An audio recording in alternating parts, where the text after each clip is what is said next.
So hi, welcome to the Nice Podcast. I'm Shane, I'm Glory. and we're here with.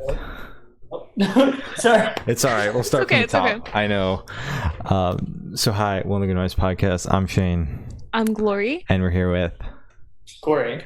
And Andrew from the band Felicity. And we're answering some questions today. I'm gonna start. So, what inspired you guys to start the band, and what does the band name mean?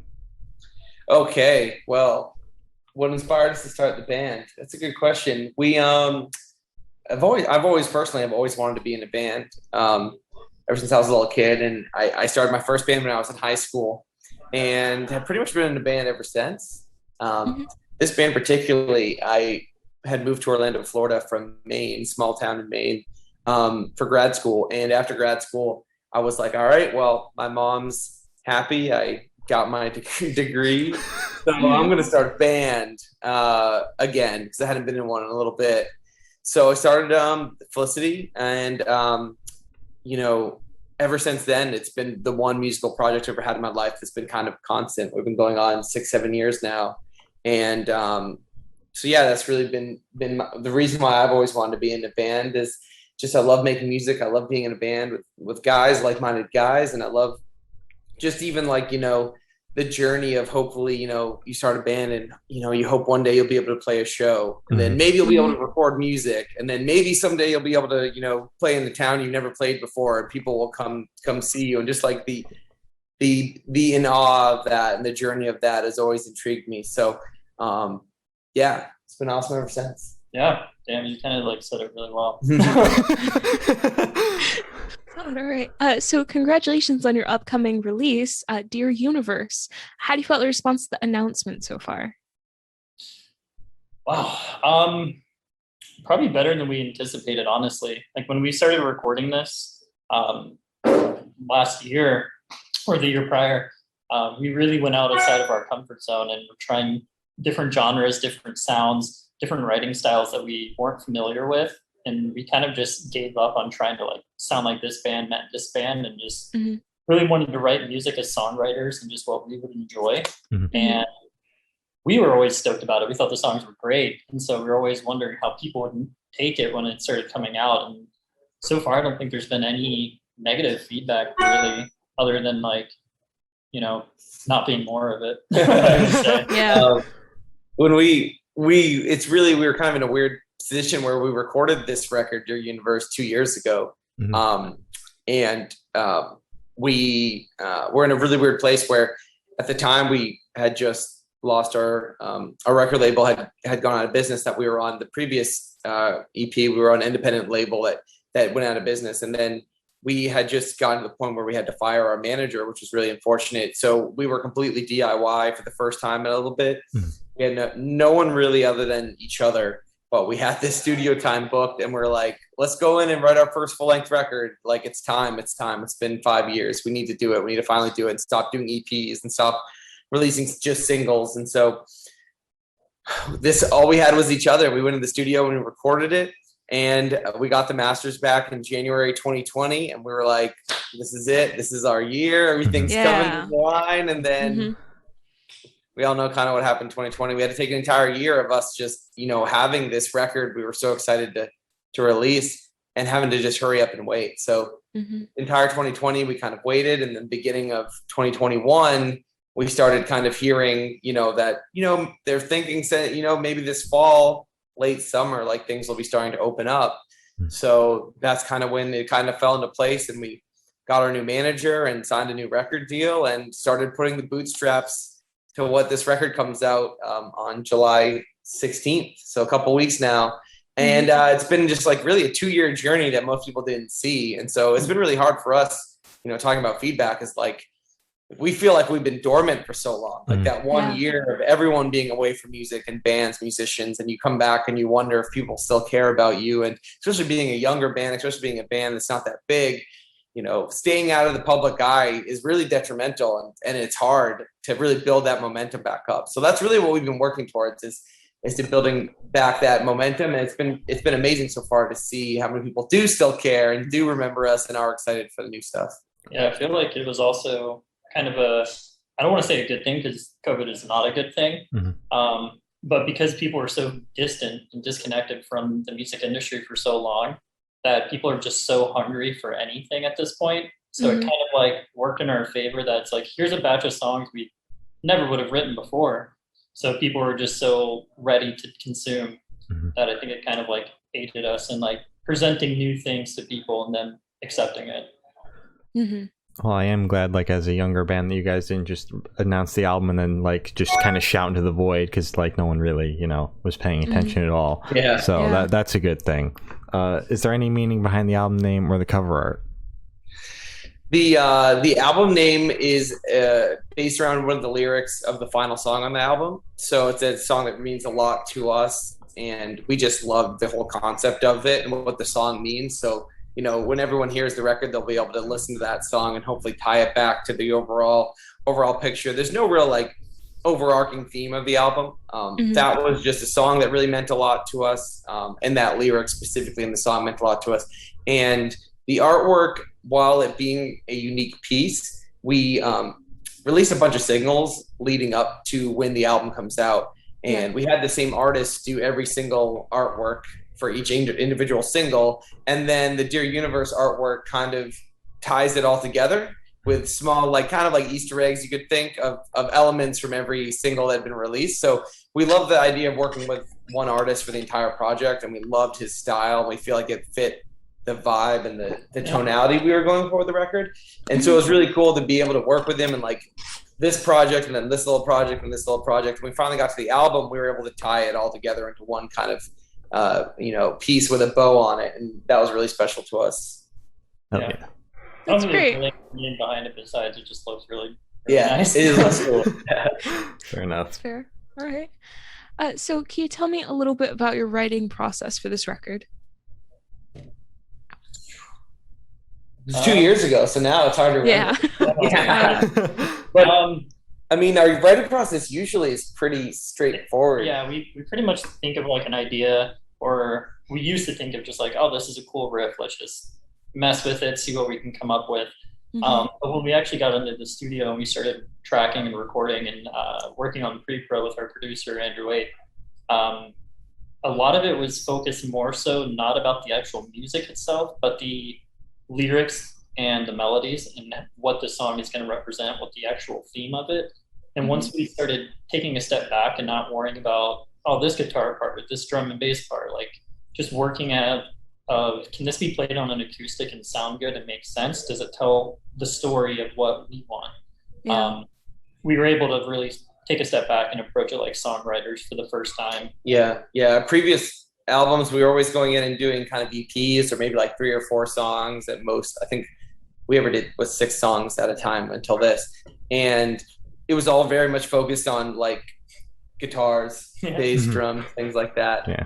And this was the first one we were like, not only every song we wanted to have a really important meaning, but also each one of us kind of has their own like song that's like, I guess like from their point of view, or it's about something that happened to one of us personally, while every other song might, like in the past, might have been from our singer's point of view, or we would have just kind of like had a loose concept that wasn't really personal. While this new record, Dear Universe, is like really personal to us. And it was the first time I think we felt comfortable enough to like, every song is, a lot of songs are like real life experiences we've actually been through versus more like just trying to make a fun pop punk song or a fun song that has a really cool riff and makes people want to mosh pit. Like the actual, what the song's meanings are a lot more important to us this time around.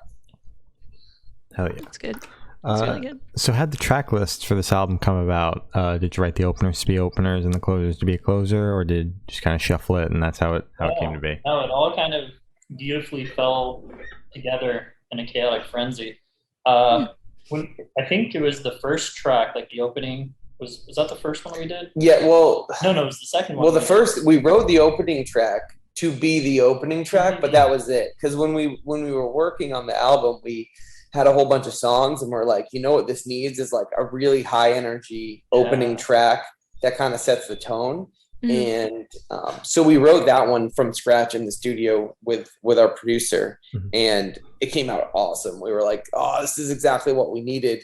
And then the intro into with that, because the beginning it didn't have that like build up swell. It was just the kind of just like driving, and then once the wrote that little 30-second part or 15-second part that goes into it, it just made sense that like, okay, this is starting the record. Yeah. There. Yeah. And then everything else kind of, we've probably moved around the songs in 5 different orders to try to see which is the best. And we kind of felt that like the flow of the record, there's some heavier tracks and there's some mellower tracks and there's some more like pop punky tracks. And we are a band that we always like to do kind of eclectic different things. Like we like to make heavier music that's like could be almost borderline metal music.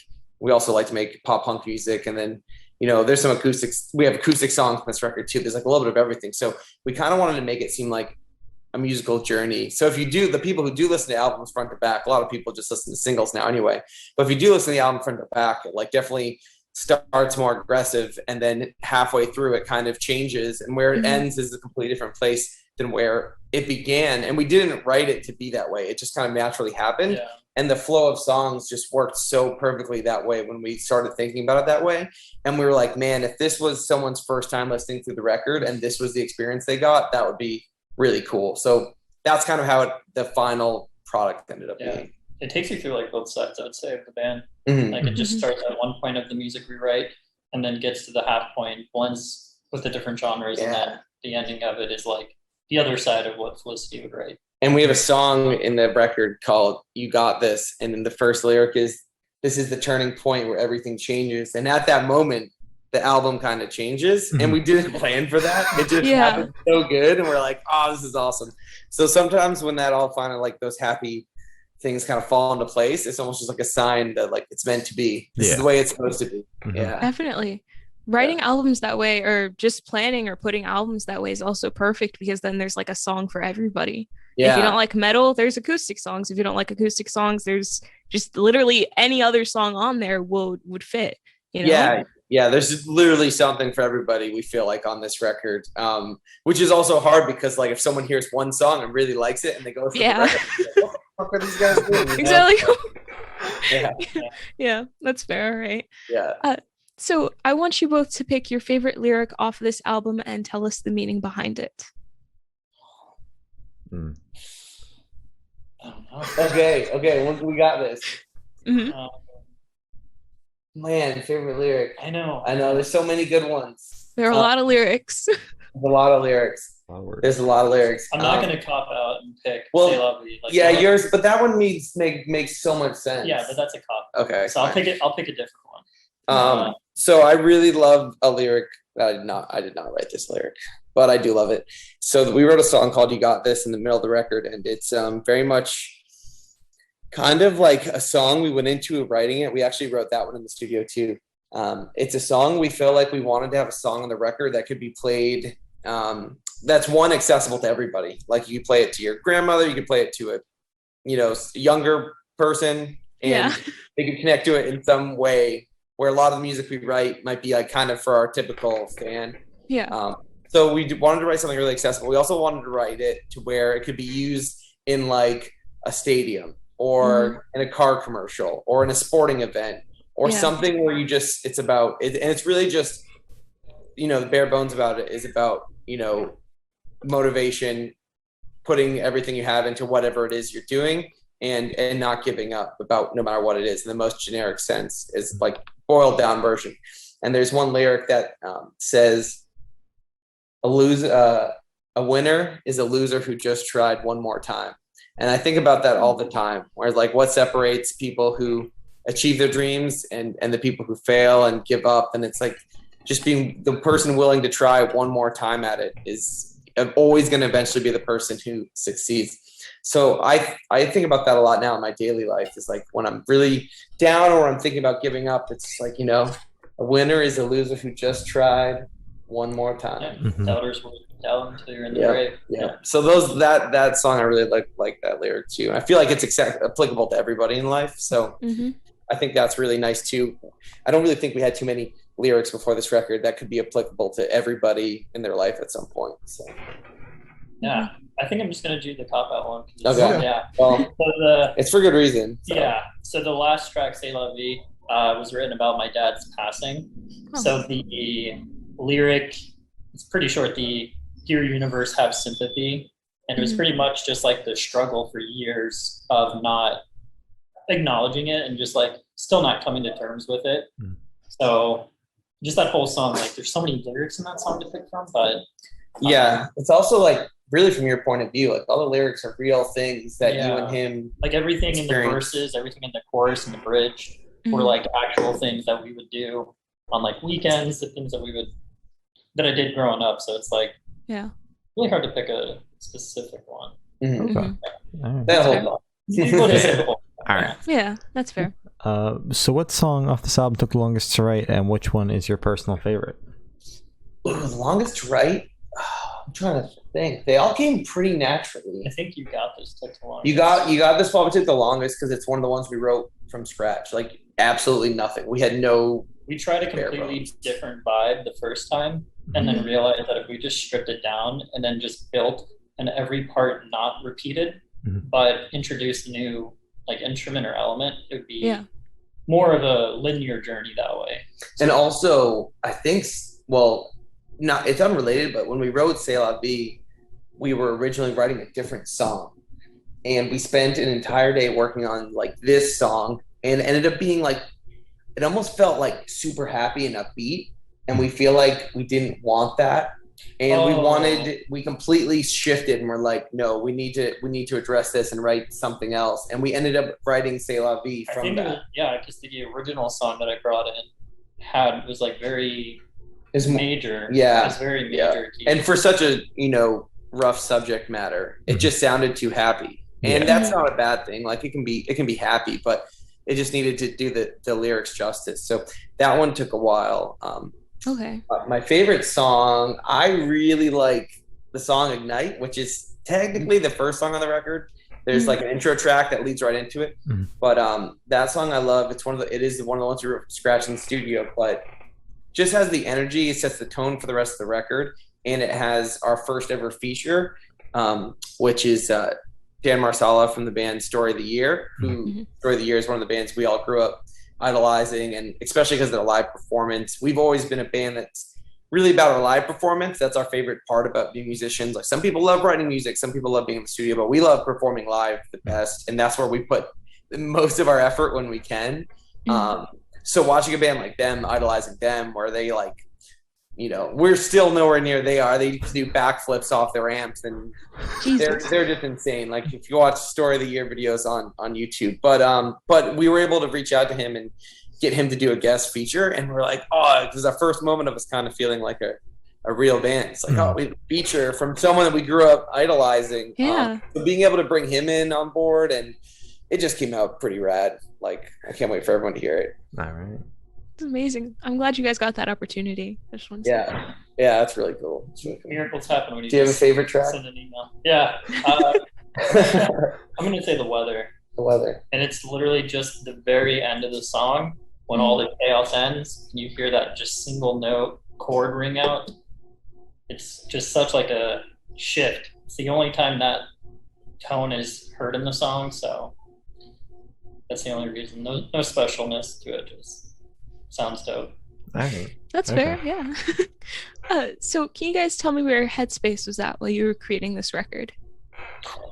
Man, that's tough because it felt, it being 2 years ago, I feel like we were all really, really excited. We were all really excited. We were feeling extremely ambitious, and we felt like the time was now. I feel like everybody was in a different headspace. Not about the writing process or recording. Like we're all excited for that, but I think just like mentally and emotionally, everybody was just in a different part. And this record kind of like unified us and like pulled everybody back together. Because it made us like talk about topics that have been repressed for, probably years at that point. So it was kind of like a wake up. Like a refresh point. It was definitely a great bonding experience for us. Because we were in the studio together for pretty much a month, like almost every day for 30 days. I think we'd have like one day off every 5 or 6 days. But other than that, we were just in the studio creating, and even being in a band 7 years. And when we're on the road, you're around each other 24/7, but you're also like running and gunning, and they're like, gotta be here, and you're trying to sleep, you're trying to do this. And then when we're not on the road and we see each other twice a week, maybe for 3 or 4 hours at a time, we get together like twice a week. But seeing each other every day in like a work environment, it's like when you work with coworkers at a 9-to-5 job, and you just create that bond that you get from just seeing each other and going through the same stuff together. Almost like that, like joyous monotony of us just being around each other, creating that many days in a row for that extended period of time was really special. We had never had that. We'd only ever recorded for maybe like a week or two. Yeah. But this was basically almost 30 days straight of us all working on the same goal together. And so that was really cool. It was a really unique bonding. And here we are doing it again. Literally, as we speak, we're in the studio doing it again. So, all right. Good. So how do you recommend that your fans listen to the record for the first time? In the car, in the dark with headphones, with friends? Do you guys have a preference? Whatever is going to make them. Yeah, you need a Ouija board, a pentagram on the ground, light some candles. Yeah. Of course. Yeah. Pretty much just anything, like if you're on a long drive, or if you're just at home and you're studying, or you just, like you said, headphones and just lay down and relax. Like if they actually want to listen to the thing front to back, like try to be as undivided as you can, because there's a lot of like special like little things that will pass you by quick that you kind of have to like pay attention to. And so there's a lot of cool elements that we put in there for people specifically. So yeah, there's cool stuff. There's unique, there's tie-ins to previous music we put out. There's unique subject matter to stuff that if you've like been with us through the band through the years, maybe you'll make some certain connections to and stuff, which is cool. But yeah, I think there's, like we talked about, there's a little bit of something. I think there's some songs you could go to the gym to. There's some songs that are great for long drives, and there's some songs that are great for just relaxing at your house after a long day, vibing out. And there's some days that are not good, songs that are not good for relaxing at your house vibing. Yeah. So it's a little bit of everything. So yeah, I definitely think like front to back is the way to go though. All right. So true. All right. So this one should be super, super quick. Off the top of your heads, I want you to describe this record for new listeners in 3 words. Both of you have to do it. Okay, 3 words. 3 words. Yeah. Off the top of my head, I'm not gonna put that much thought into it. That's a lot of thought. I know. Yeah, you're thinking too hard. You go first. I'm gonna say Ferrari Gucci status. Ooh, Ferrari Gucci status. Okay. I wish I had thought about that. And that's an Easter egg from a music video, by the way. Yeah. All right. Okay. Yeah. Makes sense. And I'd say just like long time coming. We've been a band for 5-6 years, and we've always had a dream of doing a full length record. I think every band like has that dream of putting together a batch of songs that come together, that are written at the same time, that represent where the band is at that very moment in time. And that's really special. I think it's getting kind of lost now because so many people just put out singles. Yeah.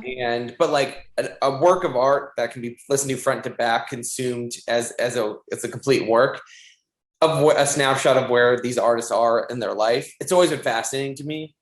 And so us being able to do that for the first time is just like so important to us. And it was a long time coming. We had not recorded for 2 years before that. And now it's 2 years since then, since we get to release it. So it's like basically 4 years in the making. So yeah, long time coming. And we just can't wait to get it out. Cause like we said, we've had these songs for almost 2 years. We can play them live. We've listened to them 500 times probably. Yeah. Like we can't wait for everyone else to hear them for the first time. Hell yeah. So what's your favorite memory from creating this record?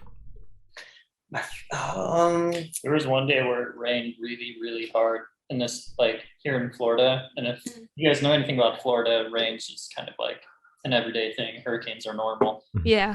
And outside of the studio, there's like these little cutaways, like little ditches and like all these like retention areas for like runoff. Yeah. It rained so heavy and so hard. And all the power shut off at the studio, so we went swimming. Yep. And they went swimming. They had boogie boards and they had bathing suits, and they went out swimming in these retention ponds. It was like a hurricane. Like you could go full on swimming just out in the front yard, and they all got like rashes from some type of substance. Yeah. But it was a pretty fun day to like, it rained so hard we lost power, but also we couldn't leave. And we all just got to bond with no power and get to go have some fun. And yeah, I'll always remember that. That was a really, really fun day. Yeah. That's the most Florida thing I've ever heard. Yeah. Oh yeah. Tomorrow. People were driving by honking. Oh yeah, people were like, did anybody join you? I wish. Okay.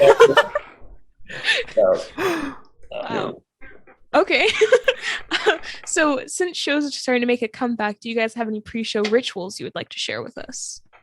Trying to find our singer. yeah, trying to find our singer is always the big thing. It's like sound checks in 5 minutes and no one knows where he is or what he's doing. It's like a mystery. It's been 5 years. We still don't know what he does, but we can never find him. And then sure enough, like an action movie, when our backs are against the wall, he shows up out of nowhere. Struts out of nowhere. Hey guys. Yeah. It's like, oh, you guys, hey, we show up. We need to start bringing all the heavy equipment in, and he just disappears until it's time to play. Yeah. Magic. But yeah, we like to.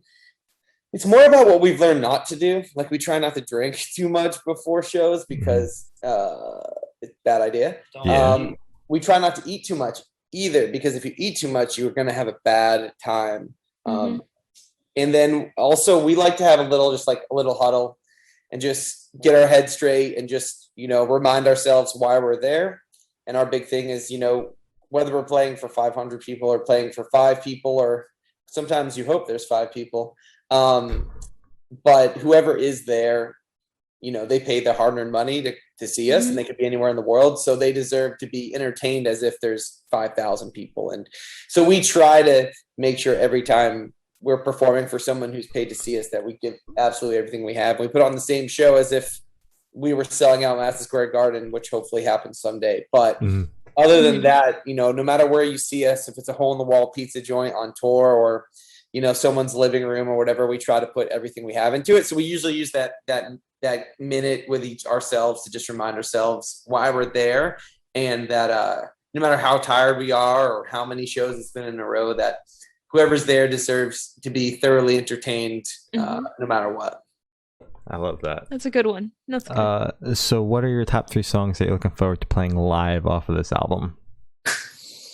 Okay.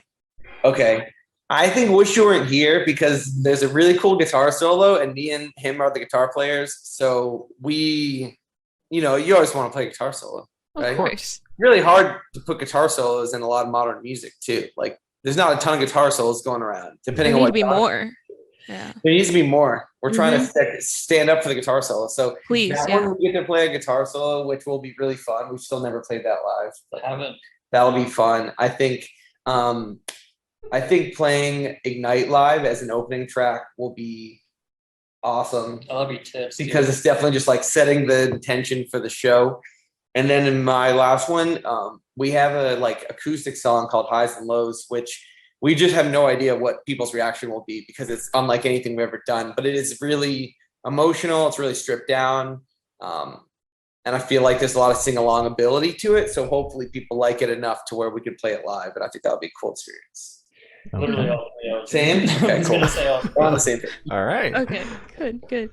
So for this question, I want you to picture you're on tour. You're at a gas station for a rest stop. You're walking in. What is your snack of choice? Black coffee. Energy drink for me. Snack. Okay. I like Pop-Tarts because I feel like the amount of food to how much you spend is very good value. And you can also treat it like a meal, where a lot of snacks, like a bag of chips isn't really a meal, but a Pop-Tart. It's not gonna fill you up, yeah. Yeah, Pop-Tart people, and there's also 2 of them. So if you leave a bag of chips open, it's going to go bad. Exactly. But a Pop-Tart, there's nothing like remembering I had that second Pop-Tart. It's always the best part of your day. So I'm going to go Pop-Tarts. If it's healthy, probably trail mix or something. But if we're being real, probably a honey bun. Honey bun. Oh, I haven't thought about those in a while. Those are good. Those are really good. Yeah, we try not to eat too much of that stuff on tour, but we ended up eating pretty much exclusively that type of stuff on tour. Exactly, and you're on tour. It doesn't count. Go into it guys, we're going to be healthy. We're going to eat healthy. Salads. Day 2, it's give me the honey buns. Exactly, yeah. So I know you guys haven't even put this record out yet, but you're currently in the studio. What are you guys working on? What do you want to spill the beans on? So yeah, we learned our lesson from not wanting to take 4 years off between releasing stuff. So when we had the opportunity earlier this year to book some time, we were like, let's just start working on it. Like last year, I think a lot of people in the music industry like took it for granted. Like you realize how much you appreciated being a musician, being in a band, being able to record music, being able to play shows when it's taken away from you for so long. So we just, took a lot of the time of the past year doing nothing to start writing more music. And we were like, let's just go back as soon as we possibly can.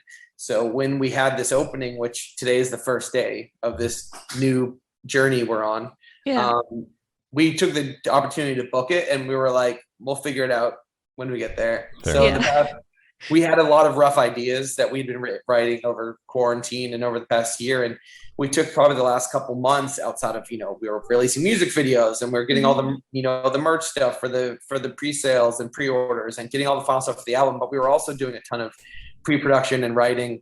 And now we are ready to go in and record the next record. And we don't know when it's going to be done. We know we're starting the process today. And we're going to be here for a few weeks. But we just wanted to be ready to go. So it's like, we've had these songs. We've had Dear Universe for a couple years. So to us, we're all ready for what's next. So it's great, though. We're going to be actually in the studio recording the next record when this record comes out. And that's really rare. Not many musicians get to do that. Normally, like, you record and then you take a year or 2 years and you tour and you do all these fun things. And then you start thinking about what's next. But after last year, we realized, like, you know what? None of us are guaranteed tomorrow, as we've learned. So let's just keep going. Yeah, I like that. That's fair. Yeah, do you want to come say hi? We're gonna get food. Okay. Where are you guys going? We basically finished the song. Yeah, this is Andrew. Hi, Andrew, our producer. All these gold records are his, not ours. So. Oh wow. Yeah. That's cool. All right. Yeah. All right. See you. Bye. So where do you guys see the band in the next 5 years? Madison Square Garden. Yeah, no, of course, I don't know. Hopefully, like, we always have been in the mindset of as long as we're having fun, we're gonna keep going. When it stops being fun, maybe that's the day we hang it up. But at this point, it's never stopped being fun. That's good. If it never stops being fun, we'll be those 70-year-old guys, playing the bar, playing Freebird, and that. But 5 years from now, we just hope to be making constant progress. Like the past 5 years, the reason we've been working so hard and putting everything we have into this is because we do keep seeing those small milestones. We realize that, like, the amount of manpower, the amount of work, the amount of time we put into it, we get those little tiny hints of, hey guys, maybe we have something here. Maybe we're making progress. You have the ups and downs, you have the road bumps, the times where you're like, this is rough. This is is taking a lot of time out of my life. And sometimes you don't see rewards for all the work we put in. Like last year was really hard because we'd put so much time and effort into it, and then all of a sudden we couldn't do anything. But now that we're back, and now that the industry's back, now that Dear Universe is coming out, now that we're recording the next record, like, we just hope to be continuing to enjoy the journey. And as long as we're continuing to enjoy the journey, we hope to be just wherever we are 5 years from now. Like, we try to not worry about the destination. We worry about the journey. Like, wherever we are in 5 years, we'll be there. But as long as, we're having fun with it and we're all still loving being part of this project, that's what will be what really matters. Fair enough. It's a good answer. It's good. So for the last couple questions, direction shift away from music and go straight to death row. Boom. So if you're on death row, what would your last meal be with drink?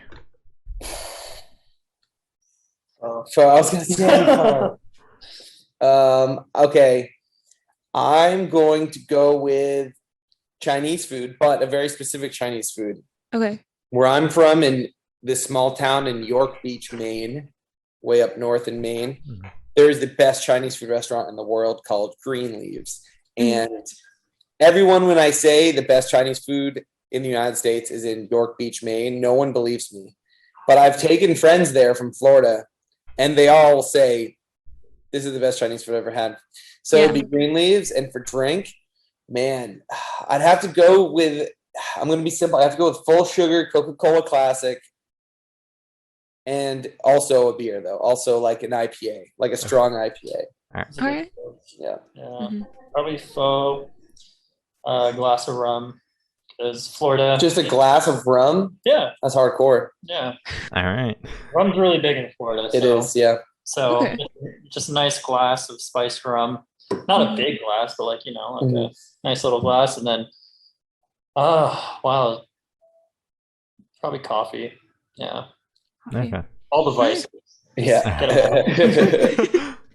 Right. So if you could live in one fictional world for a week, where would you live?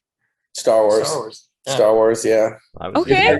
Yeah. That was really easy for us. Okay. Wait, but Jedi, Rebel, or Sith? Oh, Stormtrooper all the way. Yeah. Stormtrooper. Corey's Stormtrooper. I'm Jedi all the way. Light side. I just want to need a blend lightsaber. in, do my thing, miss my shots. Just be there. I love how quick those answers were. So I've asked the last question, and every single person we've spoken to have said that it is the most important question. What's your favorite color? Green. Navy blue. Navy blue. Okay. Ooh, Specific. All right. I didn't know what bed sheets were. So as I said, that's all the questions we have today. Is there anything that you guys would like to plug? Yeah, so we have a new album coming out, if you haven't heard, called Dear Universe, and it is out on July 16th, 2021. And we are right now in the works of planning and announcing an album release show. It's going to be in August, so there's going to be details about that. It's going to be here in Orlando, Florida, but that's going to be our first show in over a year and a half. So we're really excited about that, and we're going to try to play as many new songs off the record as we're able to play based on our musicianship at this point. But we're going to try to play as many as we can, and just check out Dear Universe out on July 16th, and you can follow us everywhere at We Are Felicity. All right. Awesome. Well, thank you for now. This guy's been Felicity, and we're the Good Noise podcast.